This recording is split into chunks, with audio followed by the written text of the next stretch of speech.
کوہ نور کو دنیا کا مشہور ترین قیمتی اور اپنی نوعیت کا سب سے بڑا ہیرا تسلیم کیا جاتا ہے۔ یہ ہیرا 4000 سال قبل انڈیا میں دریافت ہوا تھا۔ اس کے بعد یہ ہیرا مختلف بادشاہوں، راجاؤں اور حاکموں سے ہوتا ہوا آج کل انگلینڈ کی ملکہ الزبتھ کے تاج میں جلوہ افروز ہے۔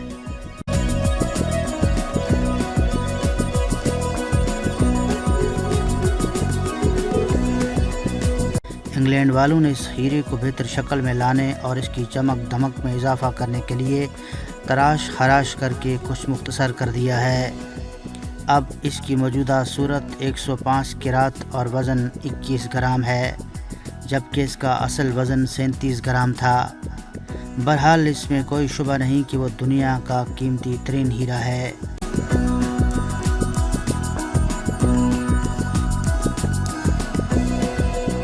دیگر ہیروں کی طرح کوہ نور کے ساتھ بھی کئی روایات اور کہانیاں وابستہ ہیں۔ کہا جاتا ہے کہ یہ ہیرا مردوں کے لیے نحوست اور موت کی علامت بنا رہا، جبکہ عورتوں کے لیے خوش بختی کا سبب بنا ہے۔ کوہ نور ہیرا انڈیا کے مختلف ہندو اور مسلمان حکمرانوں سے ہوتا ہوا 1526 میں مغل بادشاہ بابر کے ہاتھ اس وقت آیا جب اس نے ابراہیم لودھی کو شکست دے کر دلی پر قبضہ کر لیا تھا۔ بابر کی یادداشتوں پر مشتمل کتاب بابر نامہ میں بھی اس ہیرے کا ذکر ہے۔ مذکورہ کتاب میں بابر نے کوہ نور ہیرے کے بارے میں لکھا ہے کہ اس قدر قیمتی ہیرا ہے کہ اس کے اوس ملنے والی رقم سے دنیا بھر کے تمام لوگوں کو 2 دن کا کھانا کھلایا جا سکتا ہے۔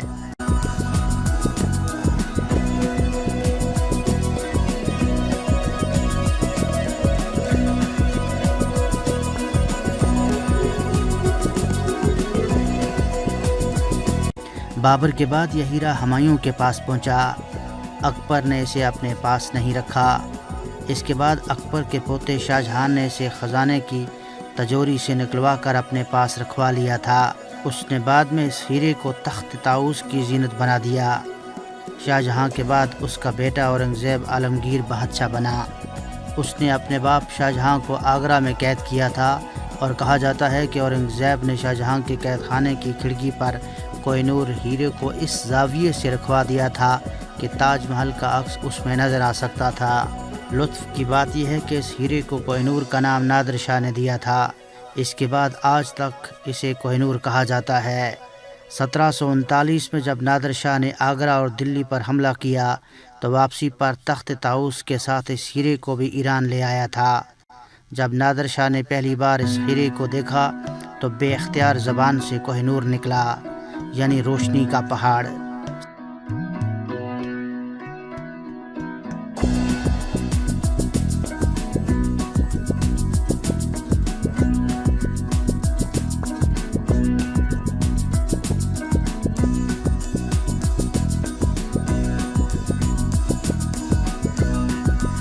سترہ سو 39 سے قبل اس پتھر کا کوئی نام نہیں تھا۔ اس خوبصورت اور چمکدار پتھر کی قیمت کے حوالے سے ایک اور روایت بھی مشہور ہے۔ نادر شاہ کی بیوی نے کہا تھا، اگر کوئی طاقتور مرد ایک پتھر مغرب کی جانب، ایک مشرق کی طرف، ایک جنوب اور ایک شمال کی طرف پوری قوت سے پھینکے، 5واں پتھر پوری قوت سے اوپر کی جانب اچھال دے، پتھروں کے درمیان چاروں اطراف کے گھیرے میں 5ویں پتھر کی بلندی تک سونے اور قیمتی چیزوں سے بھر دیا جائے تو یہ کوہ نور ہیرے کی قیمت کے برابر ہوگا۔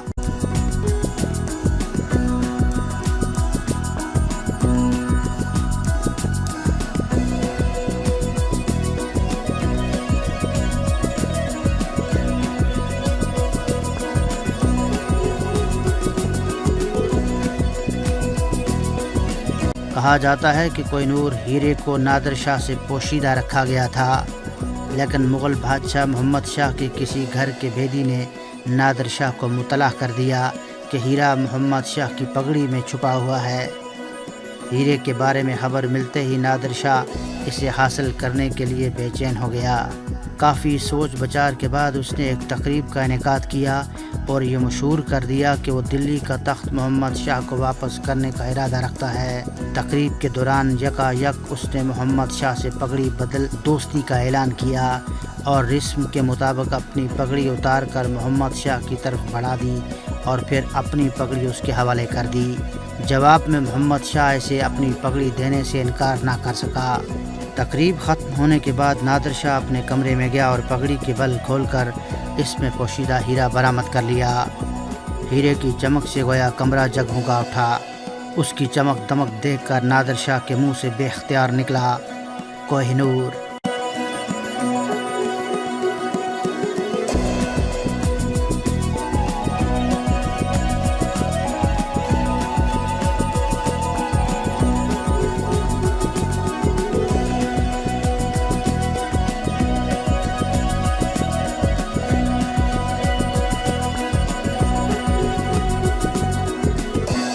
1947 میں نادر شاہ کے قتل کے بعد کوہ نور ہیرا افغانستان کی احمد شاہ ابدالی کے قبضے میں آ گیا۔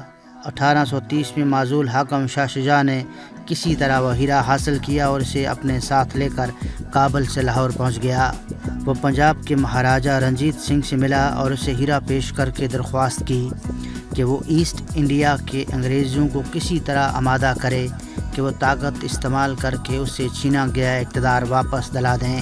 مہاراجہ رنجیت سنگھ نے کوہ نور ہیرا اپنے پاس رکھ لیا اور 1839 میں مرنے سے پہلے اس نے وصیت کی کہ اس کی موت کے بعد وہ ہیرا اڑیسہ کے جگن ناتھ مندر کو دان کر دیا جائے، لیکن اس کی وصیت پر عمل نہ ہو سکا۔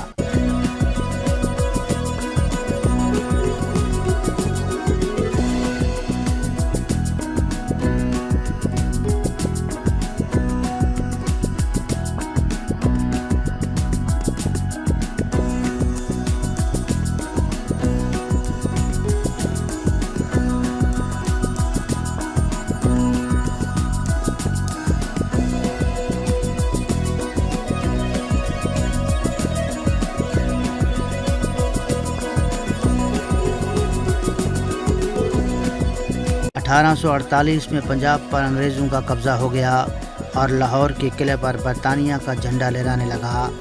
میثاق کے لاہور میں جو شرائط تحریر کی گئی تھیں، ان میں ایک واضح شرط یہ تھی کہ کوہ نور ہیرا انگلینڈ کی ملکہ کی خدمت میں پیش کیا جائے گا۔ کوہ نور ہیرے کو بڑی حفاظت کے ساتھ HMS میڈیا نامی بحری جہاز میں انگلینڈ پہنچایا گیا۔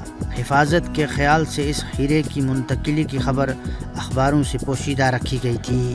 اس قدر رازداری برتی گئی تھی کہ جہاز کے عملے کو بھی یہ خبر نہ تھی کہ اس آنی بکسے میں کیا لے جایا جا رہا ہے۔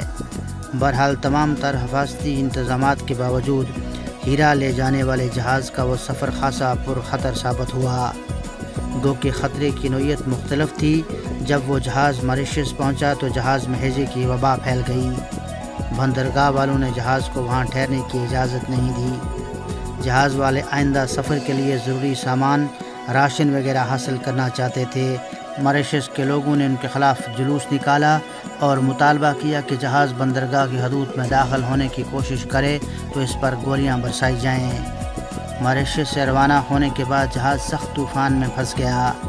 بہرحال 16 اپریل 1850 کو انڈیا سے روانہ ہونے والا جہاز تقریباً 86 دن کے سفر کے بعد انگلینڈ پہنچا۔ اس وقت کے انڈیا کے گورنر جنرل لارڈ ڈلہوسی نے ہیرے کی انگلینڈ پہنچنے کی خبر ملتے ہی مہاراجہ رنجیت سنگھ کے تخت نشین بیٹے دلیپ سنگھ کو لندن روانہ کر دیا۔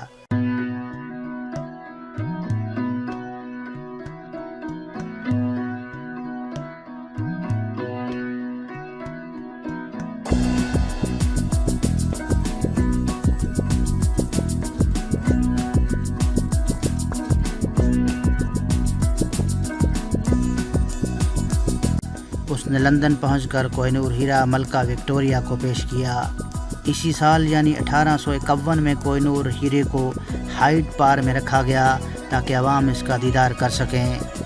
اس وقت 1851 سے کوہ نور ہیرا برطانیہ کے قبضے میں ہے، جبکہ اس ہیرے کی ملکیت کے لیے کئی ممالک دعویٰ کرتے رہے اور وہ اسے حاصل کرنے کی خواہش بھی ظاہر کر چکے۔ 1976 میں پاکستان کے وزیر اعظم ذوالفقار علی بھٹو نے اس وقت کے برطانوی وزیر اعظم جیمز کالاگان سے مطالبہ کیا تھا کہ وہ کوہ نور ہیرا پاکستان کو لوٹا دے۔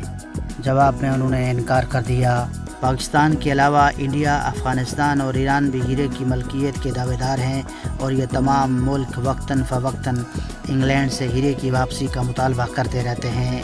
آج کل کوہ نور ہیرا ٹاور آف لندن میں موجود ہے اور ملکہ انگلینڈ کی خواہش پر اسے وہاں رکھوایا گیا ہے۔